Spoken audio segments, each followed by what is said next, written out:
Yo, what's poppin'? All my peeps, it is I, your host with the most Renaissance man who always thinks he can, and champion of the peeps, Patty Pitts. And I'm here with the best of the West. You cannot forget about Sara Marshall for the SmackDown breakdown of this week, a special edition of Pitts and Sarah's Wrestling Show. Sarah, what's poppin', girl? How we doing? I want to share my screen for a second because I came across a very funny video that I feel like I need to Okay. share. And it's All right. wrestling related. All right, let's ride. We love it. Okay, hold on. I need this one. Okay. Okay, do you see what this says? Me turning up at the Super Bowl Sunday Yeah, already party drunk. already drunk. Hey yo! Why is this so funny to me? Can you just do that? Can you can you do that? That would be me. But I would be like, I'm honoring Scott Hall by doing this. I don't know why that was so funny. Maybe it wasn't funny, but it was I funny. thought to it was me. good. Okay, well, You here know, I you am. know, I pop over some Scott Hall. Scott Hall is on the brain because I told you earlier they're doing the Legends biography thing, and the NWO is on this season, and I'm just like, it's the same thing. Like they're doing China, and I'm just like, the first season was the Bella Twins. Can you please, first of all, make it make sense how they're China and the Bellas are on the same caliber to be legends? I don't know, but I'm like, contributed a lot to the women's evolution. whatever. But I'm like, you couldn't have done the NWO like on the first season, so Scott could have been a part of it. But I guess whatever. It's whatever. We have a lot to talk about here, Sarah. It was a Mm-hmm. great episode of SmackDown. I think honestly, it was one of the better ones that we've seen in a long time. Not only for the entertainment value, but the storytelling and you captivated you throughout. And before we get into it, I do want to make a little. I'm gonna hold on. So I just had a brain fart there. I had brought out my handy dandy notebook here, and I got a great pen from work that's like really high tech for pens. Okay. And what I've been noticing when I do go back and clip these shows for the YouTube channel, go check it out if you're watching on Twitter. Um, is that I do talk over you a lot. I talk over everybody. It's just You know a what big is thing. No, this is, I swear, it's like we're telepathic. This is the weirdest thing. Okay. So earlier, that is something that that happens in my family a lot where There we we go. interrupt each other all the time. And earlier, my mom was telling me something about work, and I was like listening, but I thought she was just like kind of done. And then I was like, I'm going to be streaming at 5, by the way. And then she's like, okay. She's like, is there a reason that you just like said that as I was still talking? And I was like, oh, it's because I didn't want to forget. And I was like, you know what? I noticed that we all do this. And then I was like, and I've noticed from watching the streams back to clip them, I do it to Pat a lot. And then my sister chimes in and she's like, yeah, you do that to him all the time. Like I can see where Everyone you keep does. talking and he wants to say something, but you just keep talking. And I was like, what? I No. mean, I do it a lot in the sense just to everybody. I think it's just being the youngest of a family, and when you hang out with adults throughout your childhood, you got to get in the word. And I've just decided that I gotta be a note taker anyways, not only for the job world professionally, but like I want to do it just to write shit down. You learn more, fun facts, and I'm gonna save all the things that I would blurt out, and we're just gonna put them on here. I think for me, it's because my brain is like always going. Like Yeah. it's just always thinking, it's always doing something. And so usually I want to try and like spit it out before I forget it.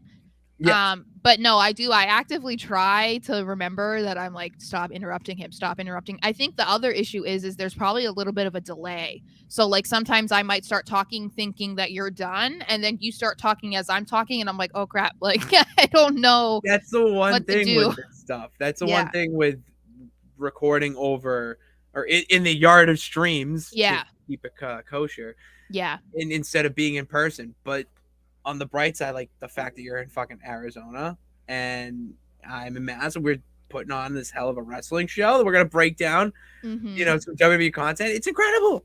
Mm-hmm. It's incredible. Very much is. So, So what is the first thing we're gonna be talking about that was incredible from the night? Paul Heyman starts off SmackDown, which is great. We saw he's coming off of this amazing segment with Cody from Raw, so you love to see it. And he comes out with both titles as if he is the undisputed WWE Universal Champion. But before we even get into anything he has to say, because we've talked about this a bunch of times, Roman was not on Raw. Paul Heyman coming out with both titles was a clear indication that Roman was also not on SmackDown. How do you feel about Roman consistently still missing Raws and SmackDowns? Okay, before I was on the side of this is ridiculous, we need a champion, all this. Mhm. At this point, I understand why, because it's leading to the loss. It's building that, if we want to get really nerdy and technical here with the wrestling element of it, Mhm. what this is showing is that Roman not being on the shows and Paul having the titles and he's doing the appearances, what that shows is that Roman is nervous. All hell's Yeah. breaking loose. Mhm. And when that happens, you go into panic mode. So right now the island of relevancy is in panic mode. And they allude to it in the promo, which I don't want to spoil all of it right now, but when you have the Royal Rumble falling out, and then the Cody promo, because you kind of had to have them do some sort of connecting of wires there, Mhm. and to have it be Paul and not Roman, it's like, well, why isn't it Roman? Well, it should be Paul Heyman. And the fact that anyone is going to say, oh, it should be Paul Heyman, it's like, but why though? Why Yeah. is it Paul Heyman? And that's because the little intricate, detailed parts to the story, it's unbelievable. It's really incredible that you can have Roman not be on these shows, and you care because it's Roman Reigns. Like, if I was going to the show, I want to see the champion, Yeah. but you get over it because of how well they fall through with it. Mhm. See, for me, it still annoys me. And it's like not just I feel like in a way it's because I do have that old school mentality where it's like if you're champion, then I feel like you should be on every show, and if you're double champion, you should probably be doing both shows. But I know that he's been champion for like 3 years or whatever it is at this point, so he's not going to be on both Raw and SmackDown. I think that would be a little ridiculous for that long of a time.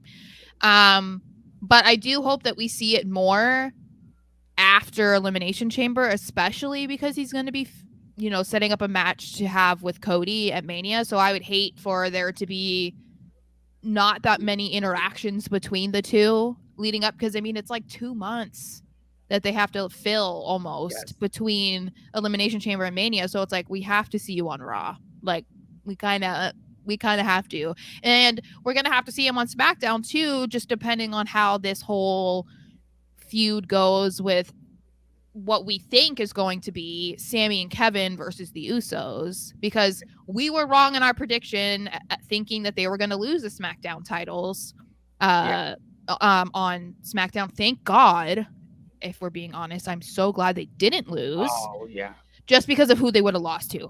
That's it. And that's not a prediction. That's a spoiler. Yes, it is. That is. And that's how we bring it back. Oh, they make that into a shirt, dude. How did they not make it into a shirt yet? That's not a shirt. I don't think so. It's I don't know. But anyway, so while Heyman comes out, he does mention Cody a little bit, but he's focusing on Sami Zayn, of course, because this is SmackDown. And I thought it was funny. He calls Zayn a crazed psychopathic rebel, which I thought was kind of funny. And he says that he's not at SmackDown, and that we should all just imagine what WWE would be if Sami were champion. And there's just no way that he could ever be champion. It's basically laughable because the titles belong to Roman And the reason why the bloodline exists is because of those titles. And as he's talking, Sami Zayn kind of sneaks up behind him, asks him, "Hey, where's the bloodline to help you out, dude? Like, where are they at? Because if I had done this, a month ago, they would have been here immediately." Then he talks about the downfall that we're seeing in front of our eyes over the last couple of weeks of the bloodline, because he left, Jay left. Who's Jimmy gonna side with? His abusive cousin or That his was twin awesome. brother. And he said, and he believes that Solo is going to get sick of Roman controlling his every move. And he said, even just right now, you, Paul, are talking about life after Roman losing the title. So clearly this is on everyone's mind.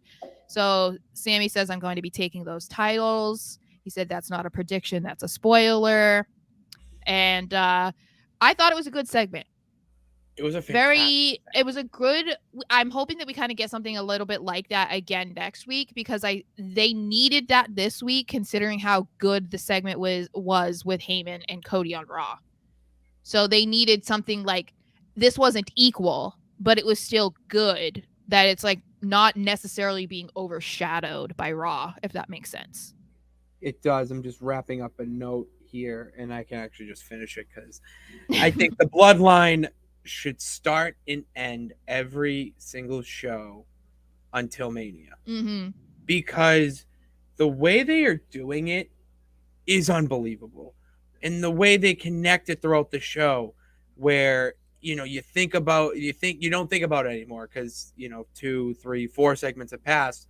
Mm-hmm. But then back again pops in, and then you're so invested at that point that when it gets to the end of the show, you're on that cliffhanger. You want them to do something, and it's just like there's no other storyline in WWE, all 3 rosters, that tops the bloodline. You need to keep them at the top until that little passing of the titles happens at Mania. Which that's another little prediction we could talk about more off outside the Yard of Streams, because I do want to stay on task here. I do want to stay on task. So yeah, that was just the beginning. Of course, the bloodline storyline was all throughout SmackDown, but we will get to that eventually. So I want to talk about Lacey Evans getting a squash match. So first, she is I like her gear. I have to give her some compliments. I like her new gear with the military influence in it a lot better than when she was wearing like the skirt and like had her like the old school. Act like a lady. I like that era or whatever that she was doing, but I feel like the direction that they're trying to take her character, which I think they're doing pretty well so far, which I'm not gonna lie, obviously you guys can watch back and see that I'm not the most complimentary, I guess, of Lacey Evans, but I think they're doing a pretty good job with what they're doing, and I like it. It makes a lot more sense the way they're presenting it, and I like her gear. She's a naturally good heel. It's almost kind of scary how good she is. She's like that. I feel like that's her. No, I know, and it's like she's so natural with it, and she's constantly in character. Like she does have, again, calling back to old school, but it's a very old school mentality where I feel like she's she carries herself the way that they did like in the 90s, where you couldn't talk to who that person actually was because they were always in character. And I feel like Lacey Evans is always Lacey Evans. I don't know if that's her real name, but she's always the WWE. No, it's not.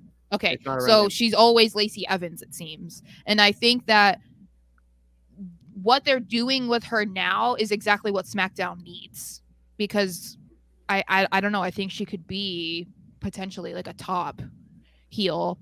But we want to talk about how she came out with a squash match against Carmen Harris. And correct?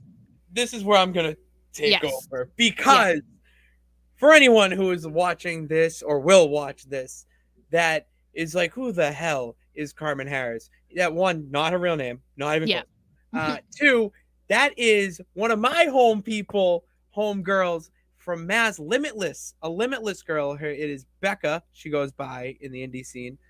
She's the international pop star, and she's electric. I mean, that's the thing too, is when I saw that they saw her in the ring, they panned to her, I popped Like I legit marked like, holy shit, that's Becca. Mm-hmm. And tweeted it, and she, I love that's the other thing I love about Limitless is that when you go to shows and you're tweeting about it, like they know who has been Yeah. live and stuff.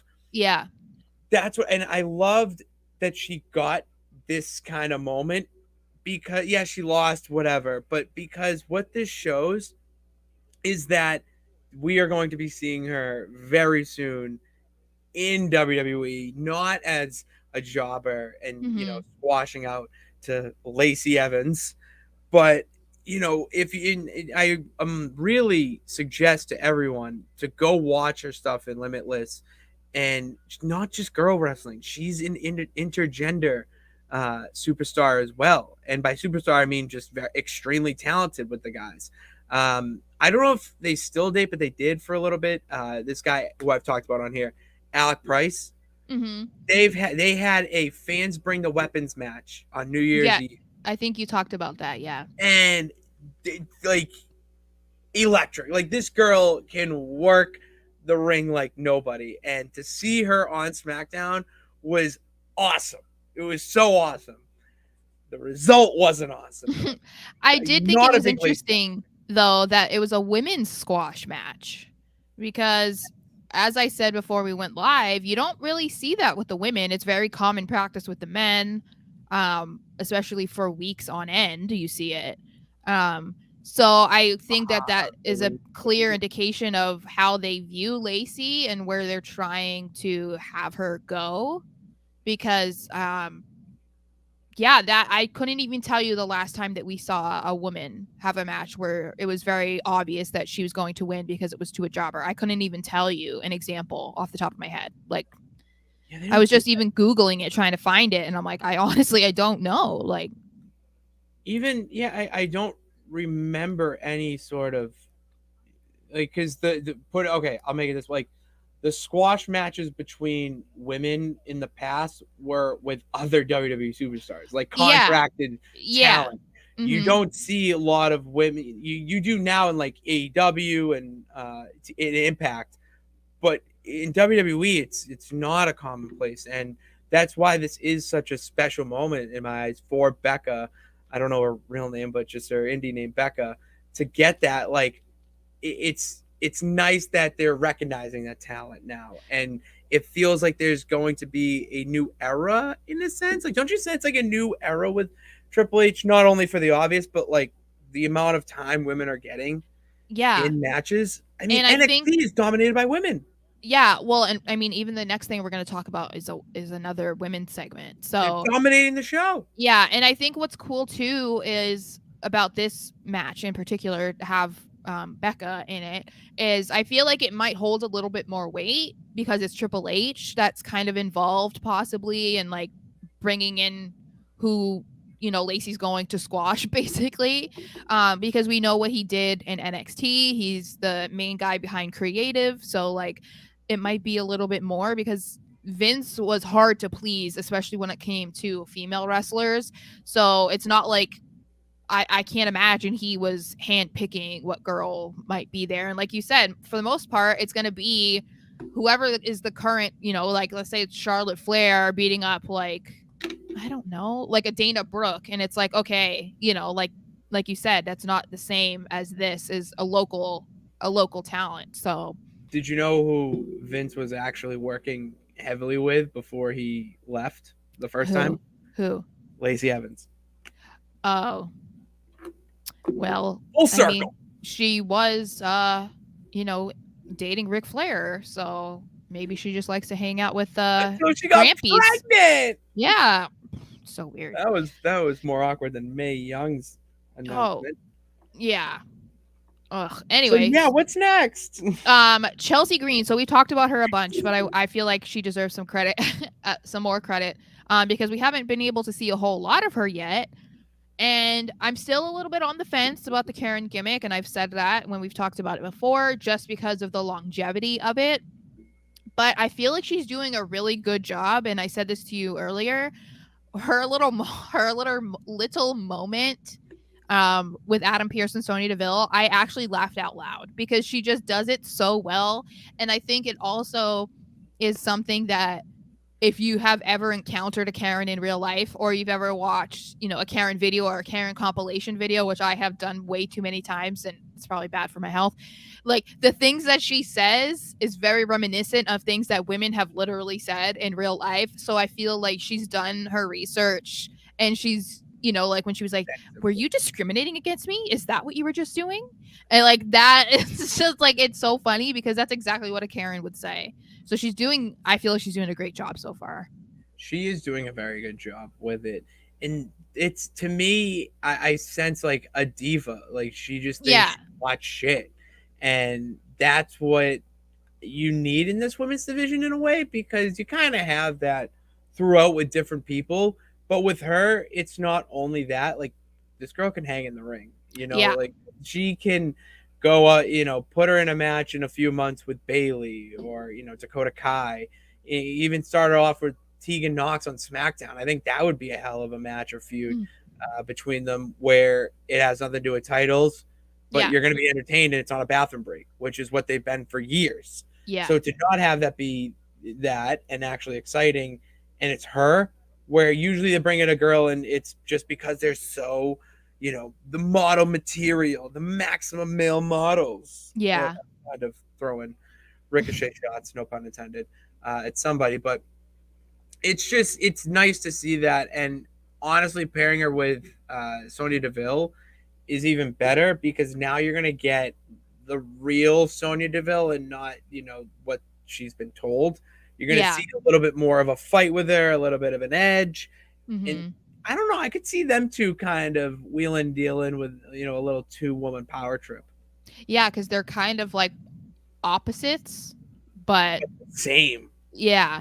Well, and I wanted to piggyback off of what you're saying about the diva thing. I feel like they could take her character in like 2 different directions at some point. Let's say either just because they want to, or because the Karen thing is just not working well, or just, like I've said a million times, it doesn't have the longevity that maybe they were hoping for. Yeah. So I do like that they could almost make it into, she is a diva. So it's like, I feel like that would be an easy transition, just like you said, because they're kind of similar. And then obviously being a diva would just mean that she, I don't know, has to exaggerate other things rather than being like, oh, I need to speak to the manager and like whatever. You can take that out and say something else.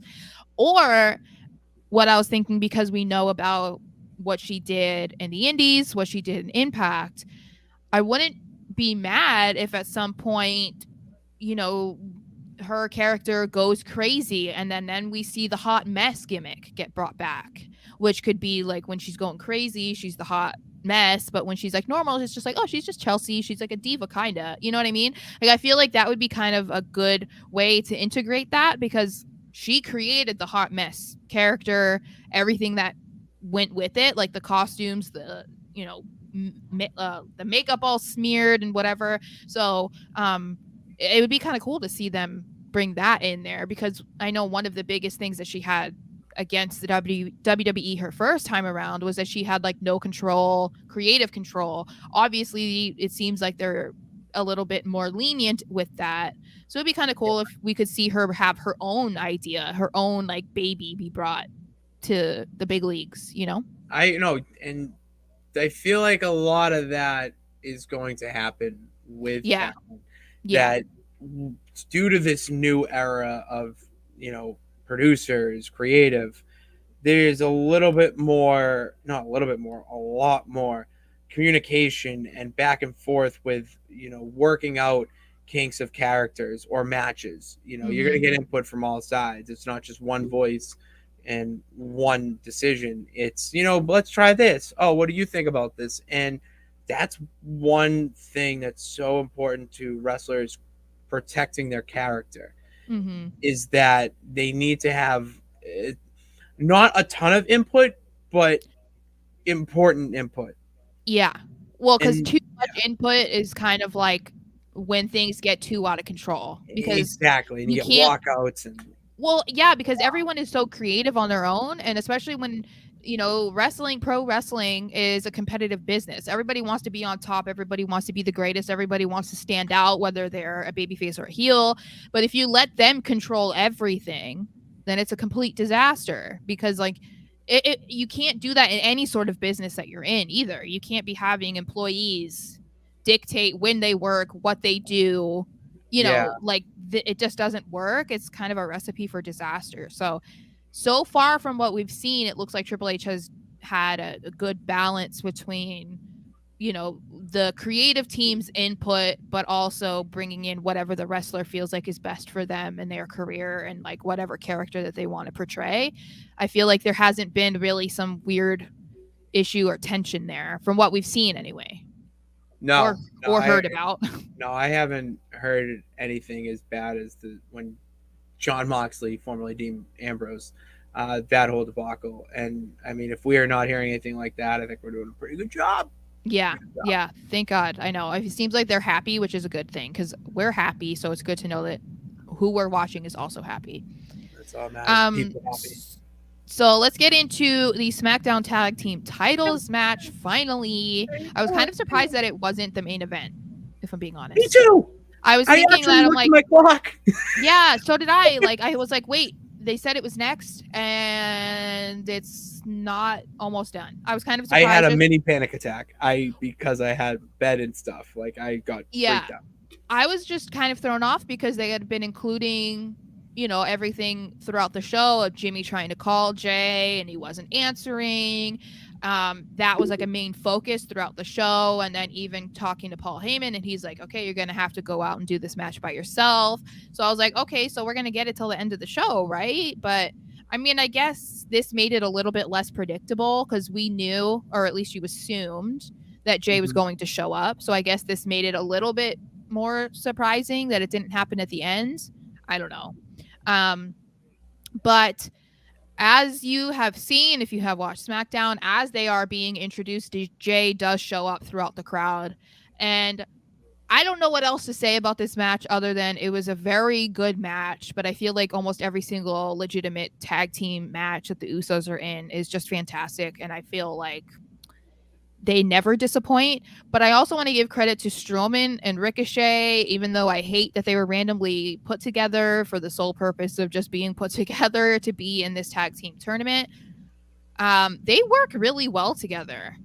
And I was going to say that. I really like them together. And I think that the biggest beneficiary of that is going to be Strowman, because we know that we have talked about it on here before, that the whole reason why the two were paired up is because of a tweet that Strowman sent out making fun of like flippy floppy wrestlers, the high flyers and whatever.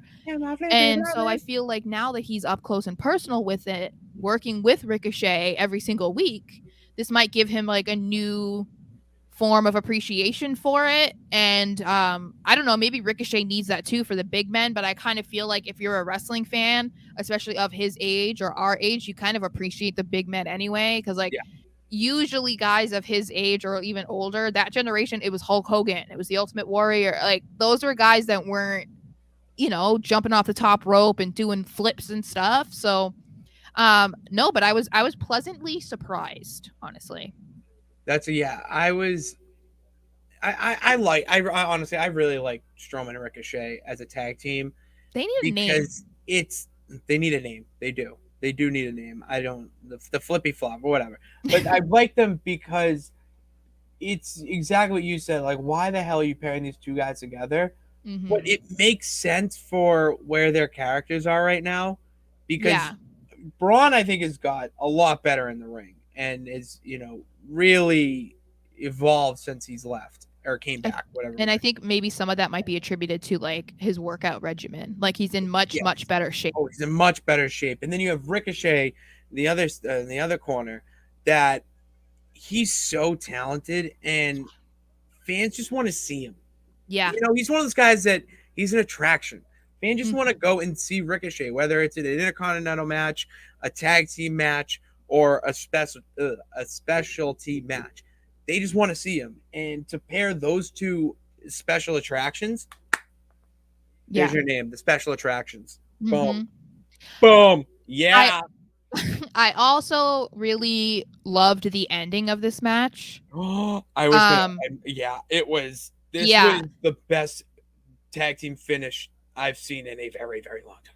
Yeah, and I liked the length of the match. I felt like that gave it more seriousness too, because often when you have like a title defense on a Raw or SmackDown, it doesn't feel like a legitimate title defense. Like it doesn't feel the same as like a pay-per-view title defense, if that makes any sense, or at least it doesn't for me.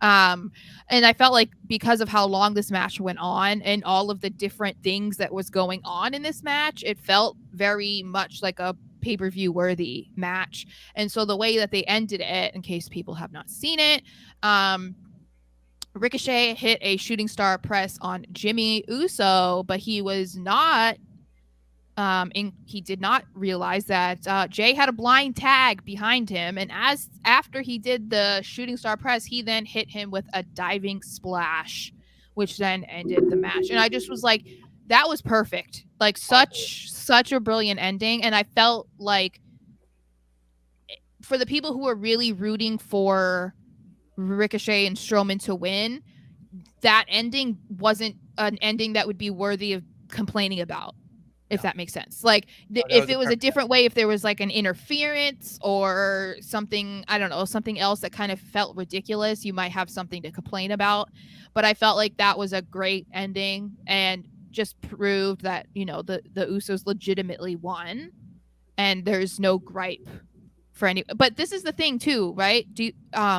I noticed in this match, the audience was very split on who they wanted to root for, because they were very excited to see Strowman and Ricochet, but then when Jimmy came out all by himself, it was all like, okay, we're gonna back him because like he has to do this by himself. And then Jay comes through the crowd, everyone's going crazy. And you know, like when Strowman almost wins, it was like, oh my god. And then when the Usos win, it wasn't boos.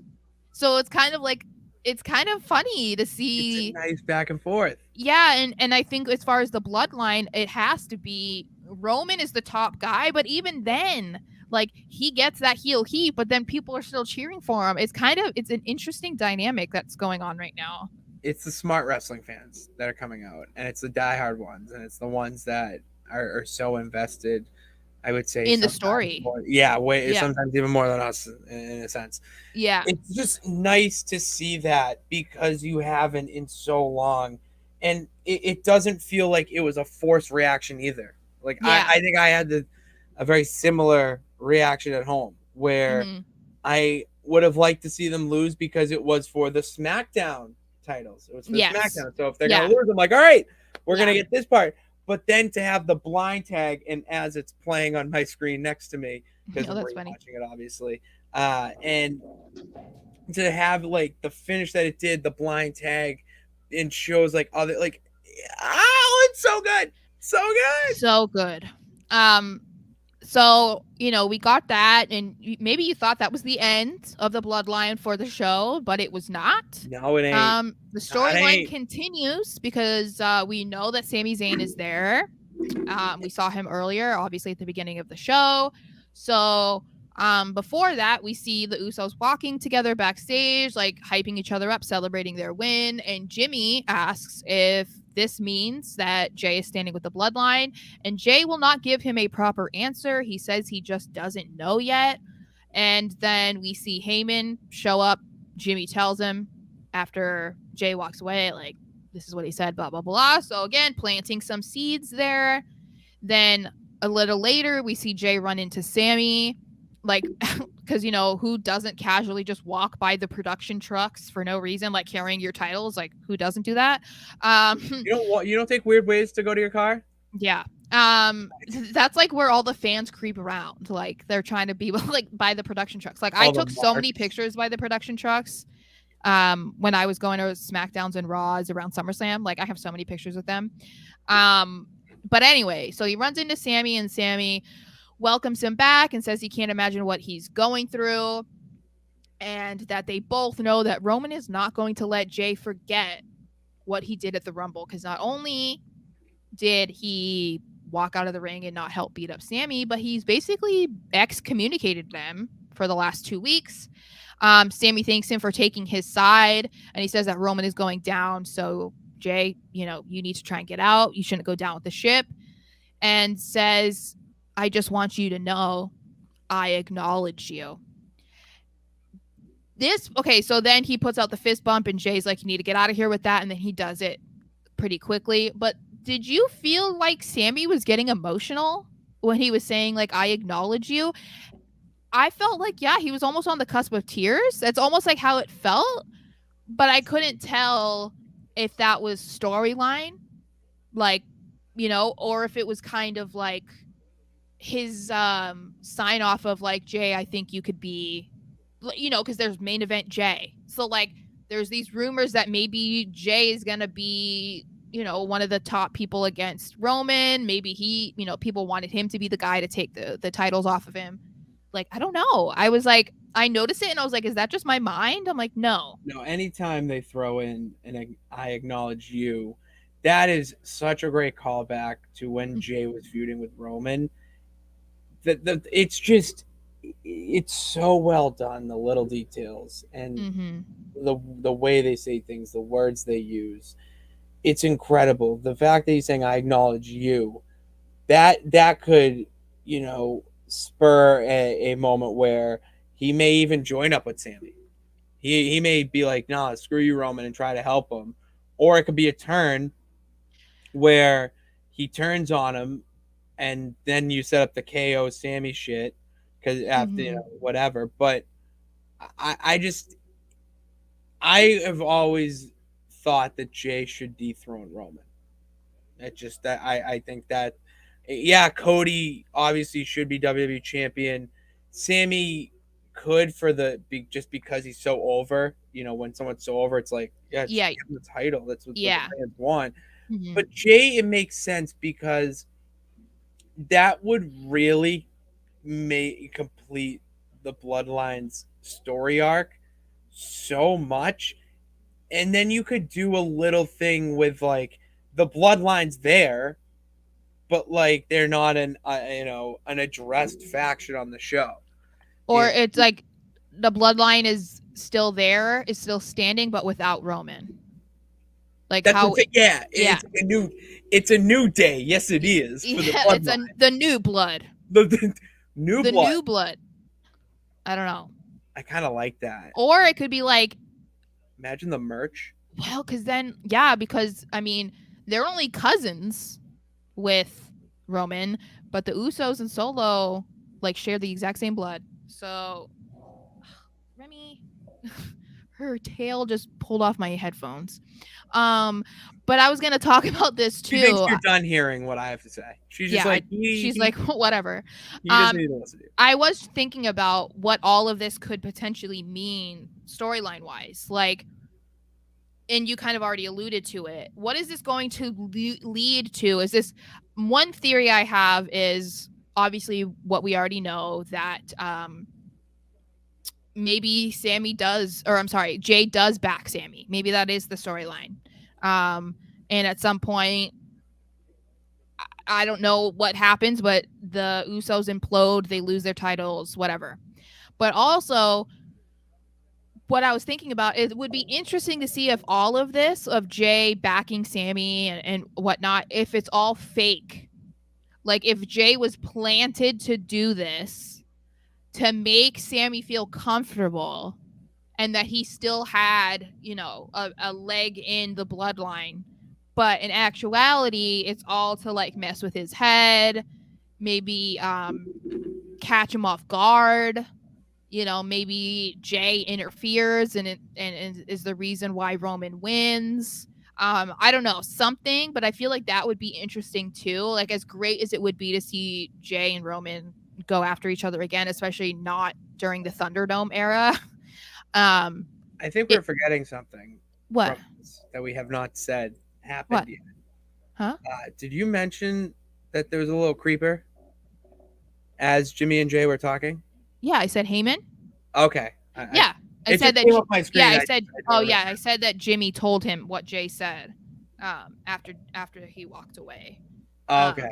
So yeah, he's obviously being fed. So that was a reason too. It's like it makes you wonder, like, is this maybe it's like, oh, they're in on it, like they know, or this is the eventual ousting of Jay. I don't know. I don't want to see the Usos break up, but They're at New they're Day too good. status. You're not going to break them up. But yeah, You're not gonna I think it's another one of those things that has a lot of interesting twists and turns that could take place. So later on, we do see Heyman tell Jimmy that Roman wants both him and Jay to stay home next week because sometimes you see things on TV that you don't see live. What do you think that means? Because that is a day before the Elimination Chamber. So what is your theory? What does that mean? It was so good.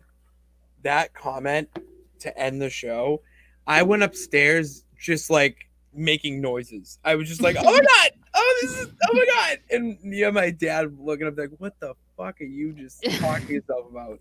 But the fact that you're ending the show on that after your little penguin ass hide behind the cylinder over there, it was just so like it makes you want to tune in next week. Yeah. And you don't see something like that happen so naturally anymore. It seems so forced that they're clearly doing this to make you tune in. Yeah. This felt like no, like you're gonna stay home because you're gonna watch. Obviously, you're gonna watch your tribal chief on SmackDown. But when you're watching, understand that like it was yeah. unbelievable. I think it was a perfect tactic to get everyone to watch SmackDown, but also it gives you all the more reason to watch Elimination Chamber. Because it's like, what does this mean? Are the Usos going to be at Elimination Chamber because they're not on the card? Like, what does this all mean? So it is kind of cool to be left with questions and, skepticism and looking forward to what we're going to see from them the day before pay-per-view. Because it is kind of nice in that regard for SmackDown anyway, that the pay-per-view is on Saturday instead of Sunday. Then we have another women's segment to talk about that makes it 3. I think that's a record for us. That's what I'm saying.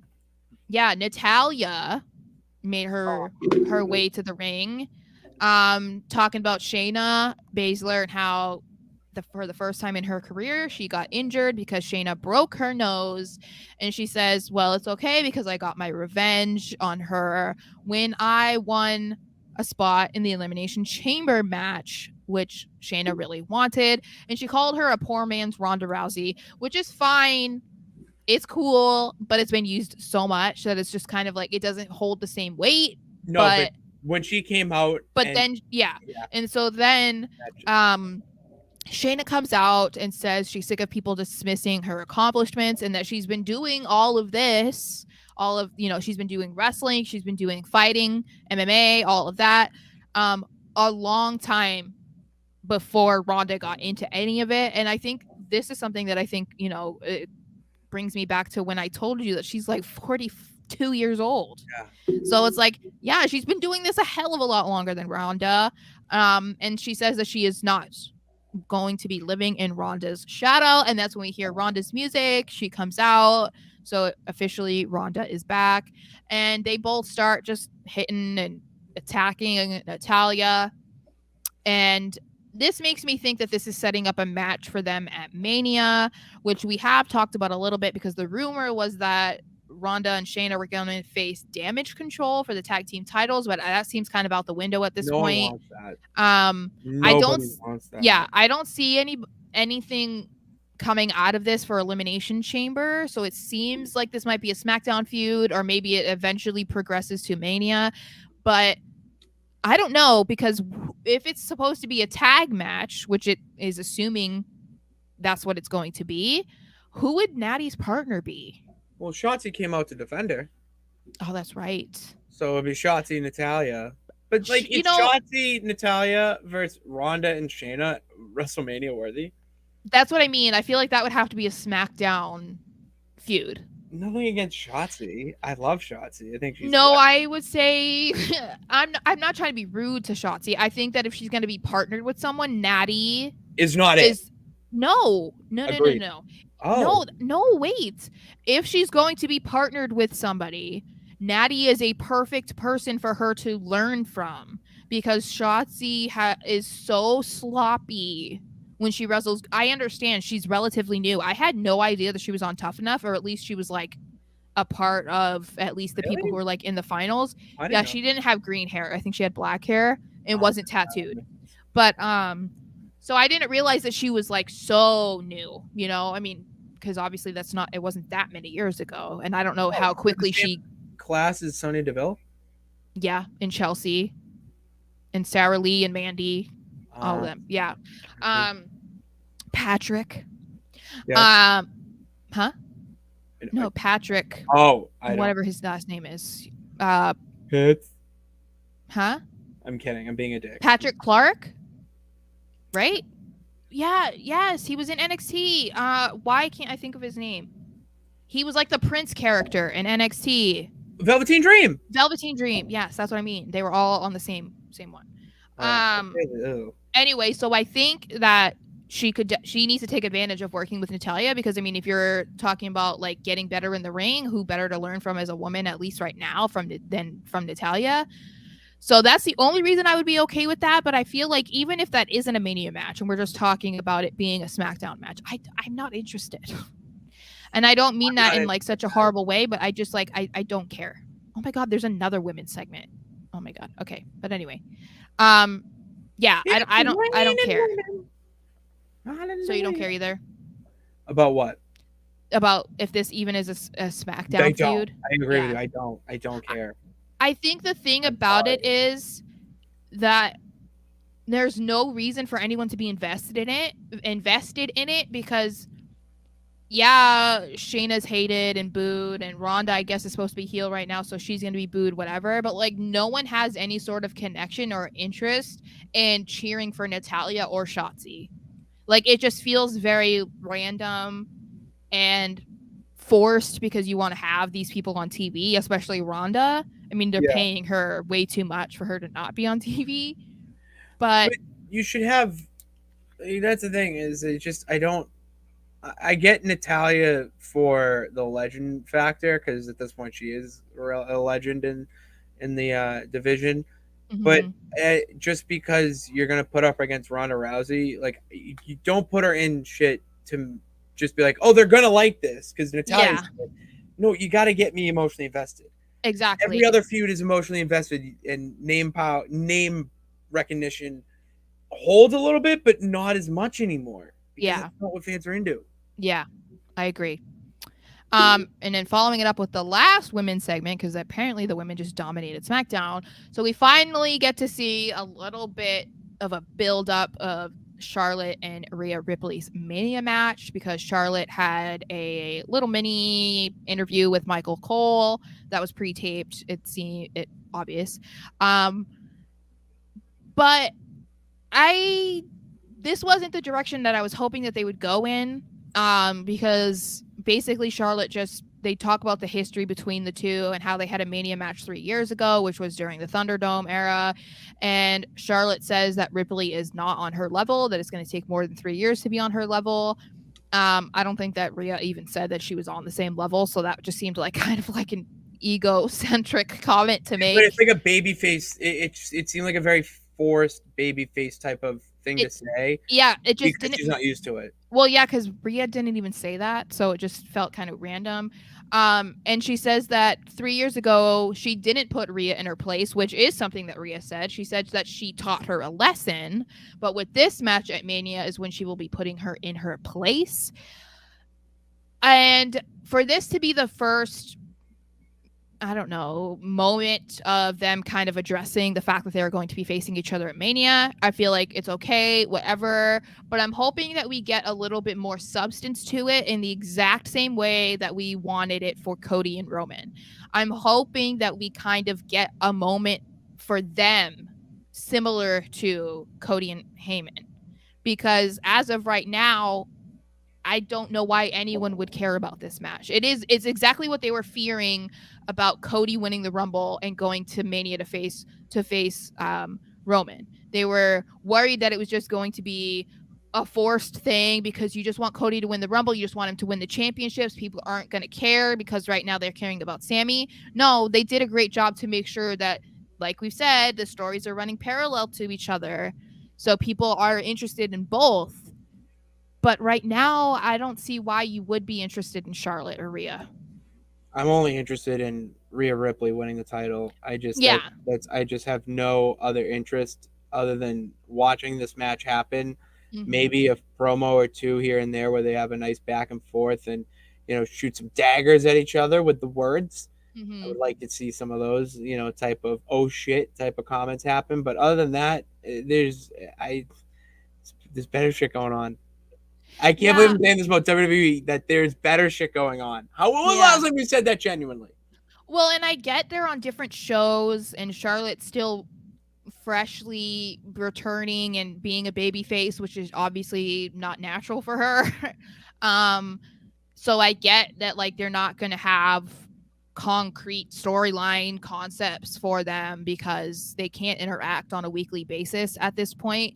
But I hope that they think of something better than just like, oh, I'm this seasoned vet, I'm the best in this division, I'm a champion, I'm going to go against Rhea, who's like the young gun, the up and comer, the green. Like, it's just like, that's so like, no one cares, like no one. You're not, it's not like if it was a legend like Lita or Trish or something, that they were like, oh yeah, I'm gonna take on like the hottest new one that's like really young and fresh in her career. That would make more sense, and you could get behind that more. But this is just kind of like, okay, like it's exactly what we didn't like about Austin Theory and his original thing. It was just like, I'm 24 and I'm the youngest this and I'm the youngest this, and it's just like, it gets old, It does. It gets stale. Yeah, and I think, they need to think of something better for them going forward, because I want to be invested in that match because I think it could be really good. It's going to be really good. That's why I'm just waiting. That's why I said what they do. This first moment is whatever. I just hope that from that they build something better that's more interesting to go off of. People forget the first episode of The Office was one of the worst episodes ever. So yeah. Let it play out. So let's go to the main event, which was a little bit shocking that this was the main event. Hey, babe. You're going to do great, babe. You're going to do so great, babe. Karrion Kross versus Madcap Moss versus Rey Mysterio versus Santos Escobar What? Did you not get my reference? It was Emma. Okay, good. Madcap, yeah. Okay. That was cringe. Then I'll talk about that. Number one contender for the Intercontinental title to face Gunther next week, and that was the highlight of my night, was seeing Imperium, watching the match from up above. I just couldn't. They didn't even do anything. You just having fun watching Sting in the rafters. Yeah, I just was like, save a seat for me, bro. Where's my seat? There were a lot of empty seats. Yes. And I should have been sitting right there. Overall, I would say it was an entertaining match. I liked the little segment that they posted. I think it was just an online exclusive thing. I don't know if you saw it with Escobar and Rey Mysterio. I thought that was really cool. That was really awesome. If you guys haven't seen it, Escobar is talking about, which I feel like has to make Rey feel old, or maybe he's just used to hearing it at this point, about Escobar was talking about how he watched him as a kid growing up, and he was a big Rey Mysterio fan and wanted to be just like him and have a better career than Rey Mysterio. And so he ends up giving him one of his lucha masks. Rey Mysterio then gives him one of his, and they kind of just like go back and forth. And I just thought that was a really cool thing. Like, I don't have any investment in Escobar, but when I saw what they were doing, I was like, I have to watch this. And I just thought I really like to see that kind of thing, because there really aren't any masked wrestlers in WWE right now. In NXT there is. They just signed a guy too, who looks amazing, and I can't wait to see. Axiom, he's filthy. He's incredible. He is so fucking good. I think he's like at the top of my list of like favorites in NXT right now, because I was like, I love him. So amazing. So I think it's really cool to see that, because I think, especially if you're an American fan, like, you might not be completely aware of Mexican wrestling, lucha wrestling, like, but, as I said, it's like the ultimate sign of respect to give each other your mask. So that was a really cool moment. So it was really cool to see them wrestle too, because I'm sure that was kind of like surreal for Escobar. I can't imagine how that must feel. It's kind of like connecting it to football. All the players that grew up watching Tom Brady, and at the end of the It's end of not the even game, close. they come up and they're like, "Oh my god, I grew up loving you." You know, like that has to be such a cool moment. Can I get a signed jersey? Like I I just know. backed you. You know what I mean? Yeah. I will. I thought you were going this way with the football connection, but the trading of masks is very similar to the jersey swap. Yeah. The ultimate sign of respect between players and whatnot. And I Mhm. wanted to no, that's we don't need to ask this because I have a better question. Okay. Uh, is what is your this relates, so let it play out. Hear me out. What's your favorite style of wrestling? That it may not be the one that you think is, this person or this type of wrestler should be champion of the company, but you can get lost in a rabbit hole watching this type of, match. And I always say I think that it is like No, what is lucha your favorite? lucha high flying. That's your favorite? Ricochet. I think so because when I think about it, it's like oh, a lot of it I feel, and you kind of said it, is it can be dependent on who is in the match and who performs that certain style that can kind of make you not care if it's like something that you're super in love with. It could be like, okay, you really like this wrestler. Because I mean, I can't say, oh, I love John Cena. Obviously, John Cena is my favorite wrestler of all time. I cannot say that his style of wrestling is my favorite style. Yeah. I'd be a complete fool to say that. But you can kind of look past it because you're entertained by them or whatever, right? He's a But sports entertainer who can wrestle. And I feel like when it's done right, the high flying, I think, is what I get the most interested in, but it's always in moderation, because then there's matches where you can see it where they're just doing fly spots, high spots, like one after another, and it just becomes, it's like, okay, this is too much, because it comes off like you're trying to just show off what you can do, and there's not much like substance there, that I'm like, okay, like why are you backflipping here when like he's over there, like what are we doing? But I feel like that. So that would be your favorite? I think so. That's because that's easily, without a doubt, lucha libre style of wrestling. It just captivates me. It's like I go back to, I get that same feeling of watching, Tom Brady come on the field for the first time, or Paul Pierce hitting, a game-winning 3 and going crazy. It's that type of feeling you get. And the thing is that I'm not going to sit here and try to say that every lucha wrestler who comes in to a company should be their champion, but they need a spot on the roster. They need a spot on the card because they're so talented. It's just, it's watching something you will never be able to do in your entire life. Maybe you get that opportunity, but you are like, I want to do that. Like that's the thing with lucha style that I've learned through watching, old TNA or even some clips online about AAA, is that it's not just the high flying spots. It's very technical too in the ring, and it's a lot of just, arm bars and, drags and stuff like that, where it's real. These guys are getting their asses kicked. The only thing that's different and, fake for anyone who's not inside this bubble that we live in, that is just, oh, this match needs to end. You got to win. All right, I'm going to do this move.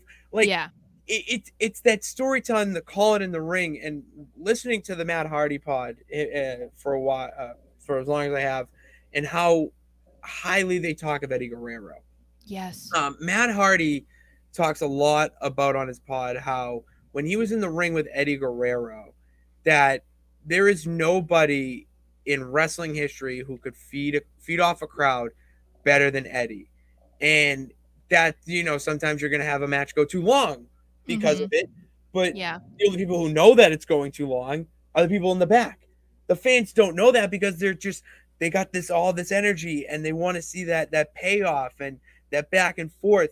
That's the style that lucha brings, that I don't give a fuck if you're wearing a mask, if you're not, if you're high. Like, it's just so incredible that I could sit and watch lucha libre matches forever.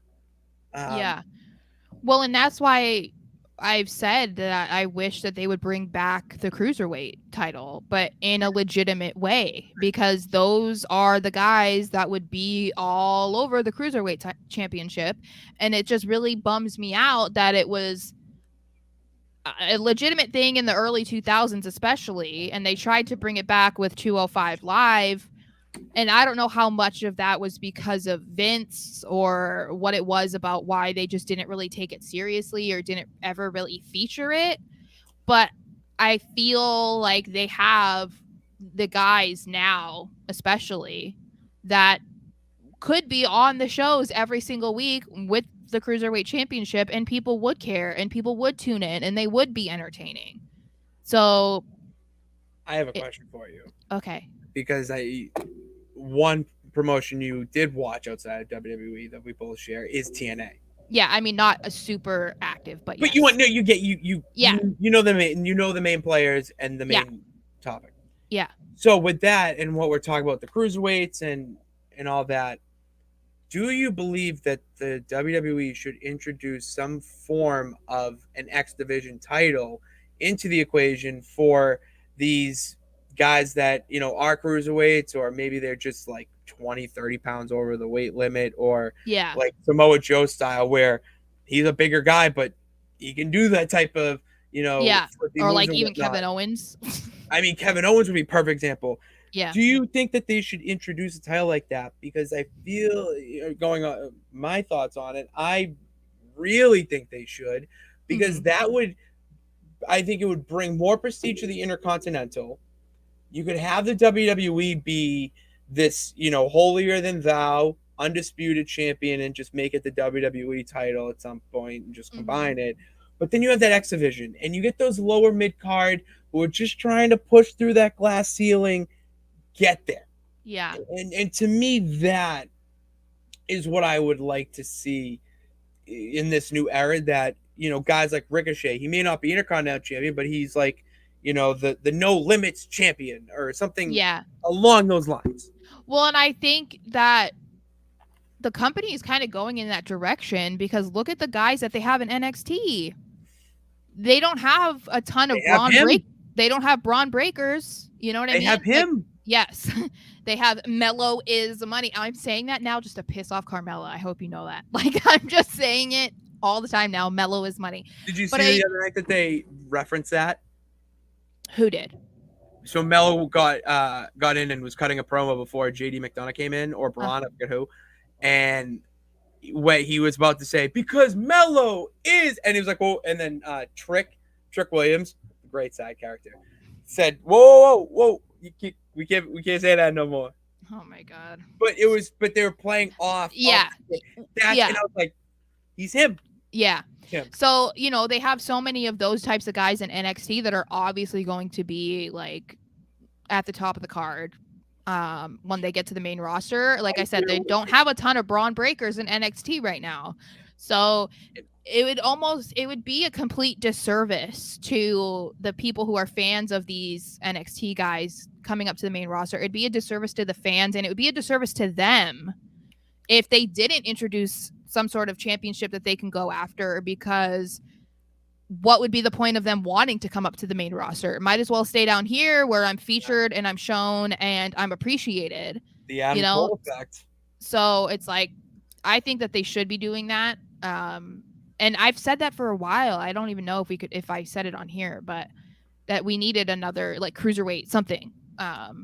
And I think that if they did something like that, whether it is an X Division, cruiserweight, whatever it is, I feel even Johnny Gargano could be a part of that, right? I feel like that would kind of be the sign off from Triple H that we are definitely entering a new era, because Triple H features those smaller guys that Vince hated. I think that if he were to bring a title like that and have these guys on TV and winning titles and having two high flyers against each other, whatever, that would be like, okay, this is Triple H's company. This is Triple H's creative. Vince would never do that. So I feel like that would be kind of interesting. But before we conclude today, I want to talk about Madcap Moss won the Yeah, match. we got so lost in the Yeah. lucha sauce that we forgot to talk about the victor. So I was a little bit surprised. I was kind of surprised about that, honestly. I did appreciate that he had some custom gear. So it wasn't just black shorts, it was black with blue shorts. So massive upgrade. Also there was 3 women on the side of the ring. I thought that was kind of funny. Ray was the only one who didn't have a lady with him. But yeah, I'm She was sitting at ringside. Who? She was what's her face? His wife was sitting at ringside. Oh, okay. So then technically she was there. She just wasn't. That's incredible, though. That's wicked funny. I like that. Good shit, I'm wondering your take on this. So what do you think this is just kind of like a one-off thing? Like Madcap will get his match next week and will obviously lose because it's Gunther we're talking about here. Yeah. But I feel like this is an indication of how they view Madcap because nobody is just handed a match against Gunther, obviously. So him winning this is, a sign for him. But do you think it's just going to be a one-off match next week and then that's the end of it? Like it's not going to be a feud? No, something tells me that what's going to happen is it's not going to be like a one-off and you won't see him back in that title picture. I don't know. I feel like he could either feud with Imperium and they'll come into the mix and screw him and, you can do some with Emma, or you can do a little Karrion Kross thing. And because I'm sorry, I just don't think Karrion Kross should be feuding with Rey Mysterio. It seems very much like what they've done with Baron Corbin, where they're kind of trying everything that they possibly can to get him over in some capacity, but it's just not working. And what I would like Scarlett is stealing the show, if we're being honest. Oh my gosh, she steals the spotlight from Karrion. She's played well, other than her appearance. I'm saying she plays this character and everything so well that I feel like every time she's out there with Karrion, it's like she's just stealing the show. But is really stealing the show. I know that is. She is too. Bitch. Yeah. Yeah. But when we see, but to circle back now, I really would like to see Santos Ray feud on SmackDown. That's what you need. That's what the fans need right now to build them up for WrestleMania season. That if you get Santos and Ray doing a few matches like he did with Andrade before he went all elite, you can do a lot to build up the crowd and maybe even potentially set up something for Mania, whether it's a Money in the Bank type of match, like a Battle Royal, where you do have some nice payoff for the winner. But I would like to see Kross and Madcap after this, because that would be that, okay, winner of this feud is getting that Intercontinental and could dethrone Gunther.